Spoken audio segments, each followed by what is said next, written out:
کدا جوتیاران کته برهمیو برهم خوی گنمی پشتی دیرینه ودگوهزن سایلو زاخو جوتیار ده بیجن وانگلک زحمت به برهم خوی افصال وی برینو کسی هاری کاریاوان نکریه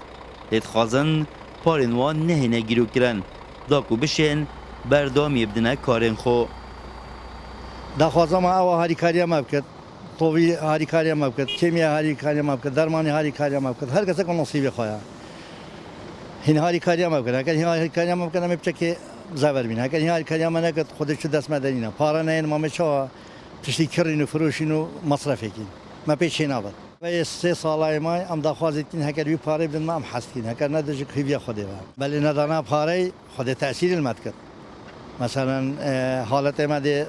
اویدی بید ام نشین چکین او شفر بید او ترکتر بید او مکینه بید او طوب بید او درمان بید ام نشین زیدتر باوینه کمی ام نشین زیدتر باوینه اگر بدن ما زیدتر آوینه بر همه ما ده چیتر بید هاری کاری نبتن ام خود ده بسر بر بید بو اف سال زیدتری 21,000 تن گنم ل سایلو زاخو جوتیارن زاخو ده تورگرتن دگل 2,000 تن یه جوتیارن سنور قزا آمدیه و ناحیا مانگشکه گرجه جپار سال پتر ده تورگرتن جه 15,000 تن گنمی سایلو دا یه هی و جه 10,000 تن گنمی جدر وی سایلو بناکرت نظامی دا یه هی نسبتی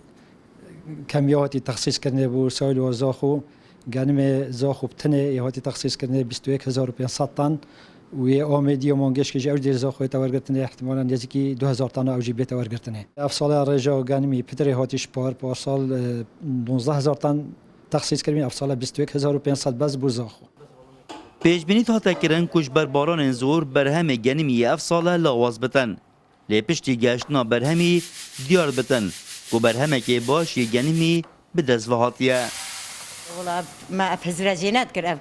افصلاب كان مادي حساب تكون نسبته بورانو قلق بي بس سر هندي راجي قلق يعني بوشا تقريبا انا 4 روجا امي وارد جرين يعني كم تفهم هكر تدو بتنوزيون او شوائب تدانين قلق بس شي درجه اك بتراجي هر درجه اك مسيطره صار درجه دوسه وقلق حتى نكاجي قلق كان ما يعني توزن هذه سالانت گل ورزی دورینا گنمی حکومت عراق برهم جوتیاران دکرتنو اف سال جی به همان بوهای سال بوری گنمی جوتیاران وردگرد لی جوتیارت خوازن زی پارن خوور بگرنو پارن سال بوری جی بوان بهنه دان رعت عمر